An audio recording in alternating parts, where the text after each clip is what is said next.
Hello again. Guess what happened? My phone ran out of memory, so I was able to catch it, but we missed out on a couple of things together that all happened at once because of the timing. So I dumped out the noodles. The timer went off. Well, it didn't, the timer was stopped, remember? I'm gonna close these doors because I was about to bonk into them, but this is our spice cabinet. So I checked another noodle. They seemed good to go, so I poured them out, and part of the instructions again were just to let them sit there. They're waiting for us. That pressure's off. The timer for the oven went off. So we need to check on the chicken. I'm gonna turn on the light. Boy, where's the light? There it is. Burner's still on. I really have to pay attention. I see chicken in there. It looks pretty good. I need to find a glove, something safe for me to take that out with. And I want to set it up to put it on the counter here. So I got to put some things on the counter. So that way it doesn't hurt the counter. Okay, so there are those. I have my glove. I'm going to open this. We're going to do it together. I'm going to take it out and put it on the countertop, and then we're going to take the temp. So in looking at this, this looks like a nice piece of chicken. It's kind of golden brown. It's sizzling a little bit. That's a good thing. So here that is. Again, you can kind of see the work that we did in trimming things up. Some of like the fat rendered out. So that means the fat parts sizzled and cooked out. So we can take the temperature of this. I'm gonna find tongs. So here's some metal tongs that kind of have teeth on them. So it allows us to grab meat good. I'm gonna push in the button at the end, which opens them up wider. And I'm getting our new thermometer. So this is a digital instant read thermometer.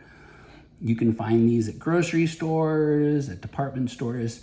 This isn't expensive. This is much less than $10, and it shows us the temperature right away. So 23 degrees, that's wrong. So that's on Celsius, and I'm flipping it to Fahrenheit. So 74.5 degrees in the kitchen. I'm taking it out. It's a little sheath because again, that's pretty pointy. Putting that on the side, picking up the tongs, and I'm grabbing this with the tongs, and I'm putting this kind of through one end to check the fattest part. This comes up as 162, 63, 66. All right, this is done. Doneness in chicken is 165. So if anything, I think we overcooked this slightly. That's not a problem. Now that I'm done with this, I'm turning it off because we need to save batteries. And I'm just gonna set this aside. I'm putting it way on the other side of the counter. And I put it on top of a paper towel because guess what? It's got chicken on it. Is that, no, where are we? This is kind of hard. There we are. So here is the thermometer. It is on top of a paper towel and it's well out of my way. I feel comfortable with that there. Chicken's done, man. So that's good to go. We can incorporate that later, but we still have sauce to make. So again, I was kind of stressing out with the sauce a little bit. I'm gonna move some things out of my way over here. I'm all done with the flour, so that can come over here. I'm all done with the box of pasta. We cooked it, that's done. So I wanna make some room because sometimes when things are cluttered, I feel cluttered. I feel kind of disorganized and it's hard for me to kind of think straight. So I feel better as I put things away. So here's my station again. Milk, kind of the scoopy things. I had an extra cup over here just in case I needed an extra container to put something in. And here's our sauce and there's our whisk. I'm moving this back over so it's back on top of the burner. In the meantime, a little skin formed on the top of the sauce. And this is just kind of like when sauce cools, sometimes you see it with pudding too. If something that is saucy comes to cool very quickly with milk product in there, sometimes that skin forms. So here we are again, we're adding a little by little. We can only add as much as this Alfredo sauce with the flour and the butter and the garlic can hold. And as I'm pouring it in, this is definitely only about 2 tablespoons at a time. And the goal I have here is I want this to be a little bit runny. So I want it to be kind of loose like milk. So you see how milk is like that? I want the same thing here. So again, little by little, it's not a race. Kind of at each of these stages, I felt a little uncomfortable with time, and I'm really going out of my way not to take on too much. I can only really kind of concentrate on one, maybe two things at a time, or else I might be overwhelmed. So this is still mixing good. I'm pretty happy with this. So I'm gonna leave it alone and see what happens. So again, I wanna make sure that it's heating through. It's steaming like you can see. So I'm still stirring this, okay? I can add a little bit more milk, because again, I don't think that's the problem. I just want to make sure that it's cooking properly. And maybe we're at that stage to where this is less kind of like flour paste that we're loosening up, and this is becoming an actual sauce. Okay, I'm mixing more and more. Okay, there's the rest of the milk. So I'm putting that in the sink. We are done with milk. So I'm gonna stir this a little bit more.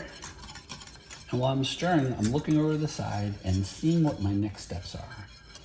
So I mixed in all the milk, add the oregano, basil, salt, and pepper, stir to combine. Okay, so on the flip side of this page is the actual ingredient list and measurements, and oregano and basil are a half teaspoon a piece, and salt and pepper. Okay, so I only need a half teaspoon. All right, so this isn't bubbling, it's just steaming. I can walk away from this comfortably. I'm right here. I have my ears open. I'm grabbing my other ingredients: salt, pepper, basil, oregano. All right. So first comes salt. So again, here is that 1/4 teaspoon measure. We need a half, so I'm doing 2 of these. Let me just make sure that this is correct. This is important. Oh, yep. So a half teaspoon. So 1, 2. So that is salt. I have to eyeball pepper because we have a pepper grinder. So I'm going to do some stir, some kind of going around. This is bubbling. It makes me a little nervous. So I'm going to stir it again. You know,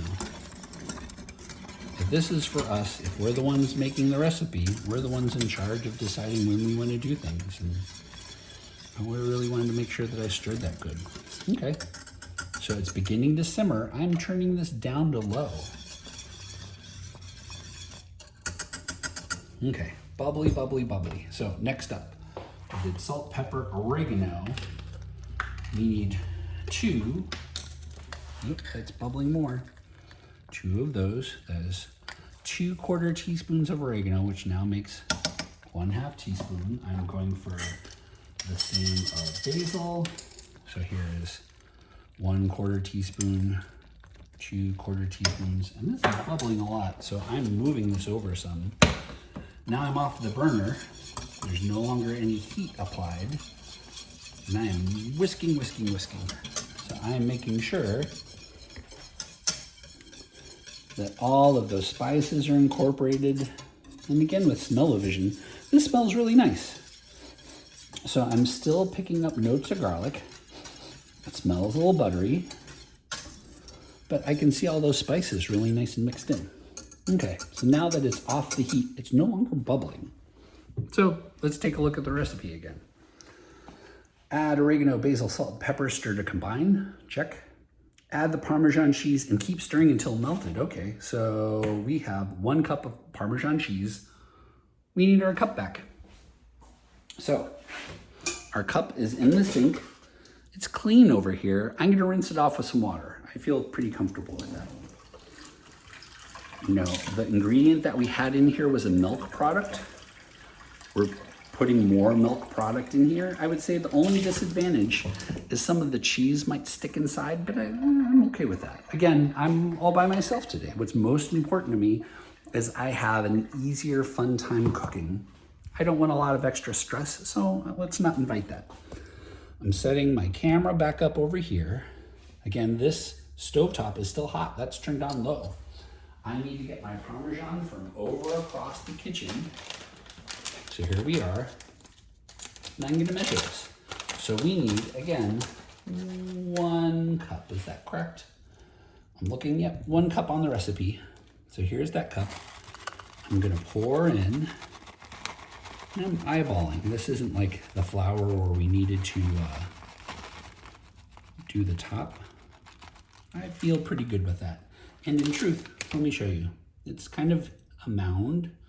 It's kind of missing some here on the sides, but I feel on average, that's pretty good. So I think like the milk, I'm best served to mix this in little by little as opposed to pour it all in at once.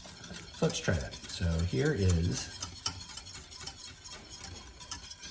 little by little. We want to mix it all in, but again, we want to incorporate this. So I'm making sure that everything is mixed in before I put any more in.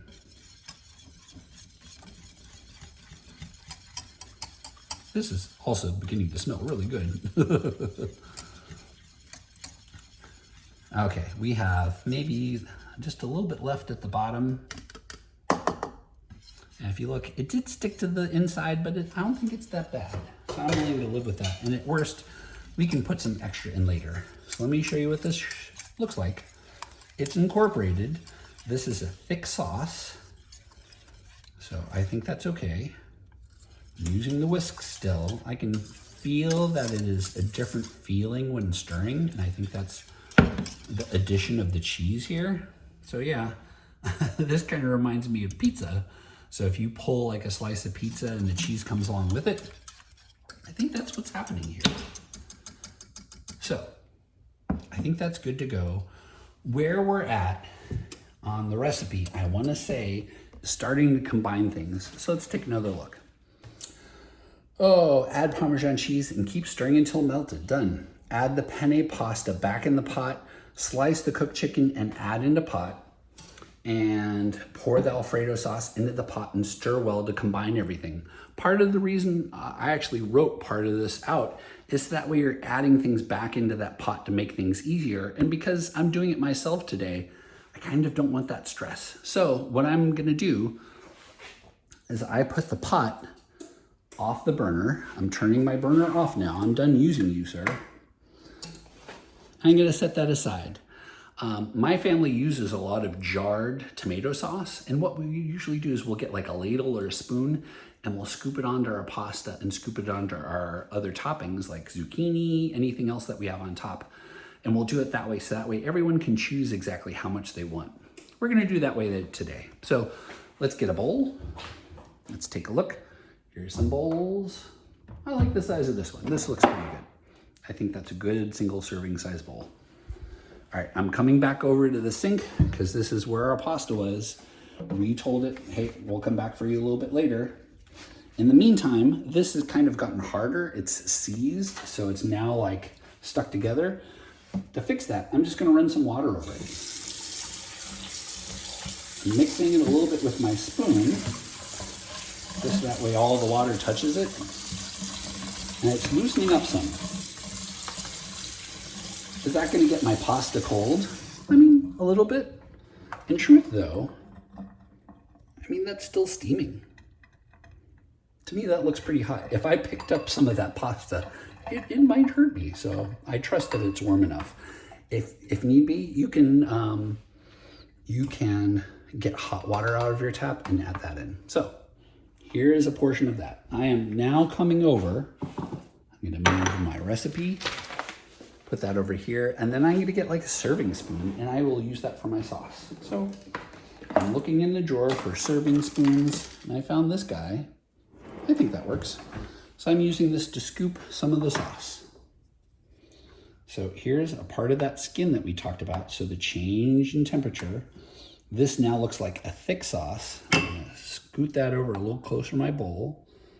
I'm gonna put it right in. And boy, this is cheesy. Like you can see the strings of cheese kind of come over as I'm moving it.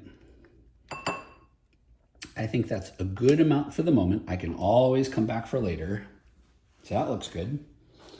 What are we missing? We're missing chicken. Okay, so Here is the chicken again. The chicken is baked. I think this is kind of cooled down a little bit, but my assumption is it's still hot. I don't want to hurt myself, but we want to slice this up. So I'm using my oven mitt to move everything to the side. We have a nice new surface. We have a raw chicken board over there. And I'm trying to look for something else, maybe another cutting board that I can use. And if I don't find one, what can I use? I can use a plate. That's not a big deal. This is only one slice of chicken. So let's do that. Here is a plate. Here are the tongs that we used to pick up the chicken when we were testing the temperature. And what I'm doing is I'm moving the plate over. That's now on there, and we are gonna slice this up.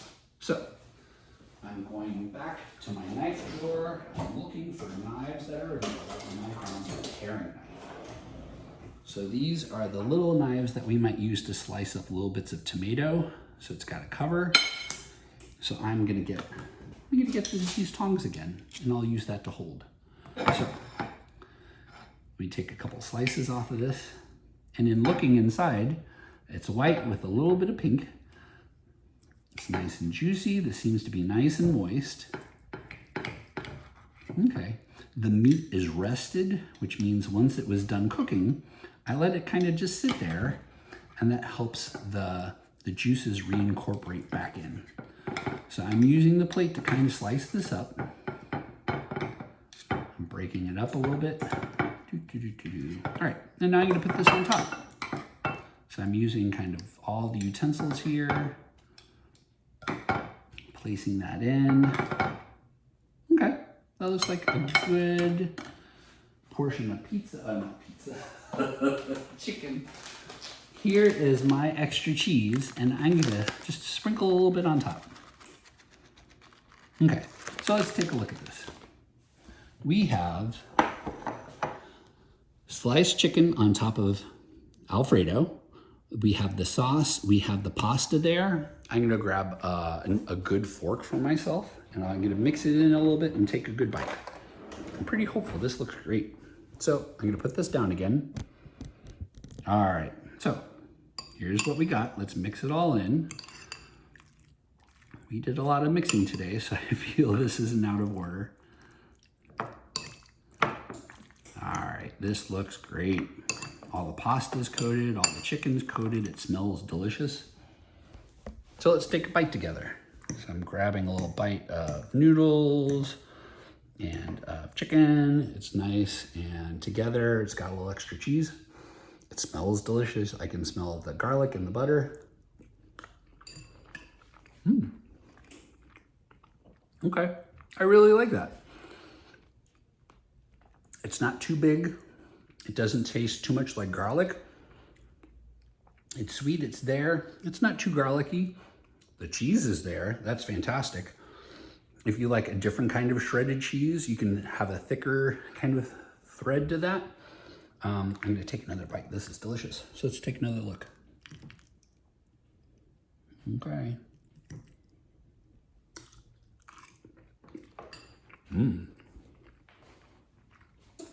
Oh yeah. What I might do is add a little pepper on top. Pepper is used in a lot of Italian dishes, so that might add like a little extra bite, an additional flavor. We would normally serve this with a salad, but again, since I'm going alone today, I'm making this easy so I can kind of go through the kitchen and work on cleaning up now. So I might take a break, have my bowl of pasta, come back, I left the oven on. How do I turn this off? I'm gonna hit off. That did it. Oven's off, the burners are turned off, everything's turned off, everything's nice and safe, and I feel comfortable. This might be a lot for just a single person to do. It might be too much food, but again, leftovers are a great thing. I eat leftovers all the time for lunch at work, and you could too. So again, this is Chicken Alfredo. This is week 6. I did this by myself with the camera and tripod. Let me unclip and I can show that to you. So here again is my tripod that I've been using. It's been clipped in, and I've just been repositioning it everywhere I've needed it to go. And I think we're done for today. If you have any questions like usual, please feel free to contact us, email, any other information you'd like to have, but I really enjoy that we were able to share this meal, and best of luck. Take care, and I'll talk to you guys soon. Bye-bye.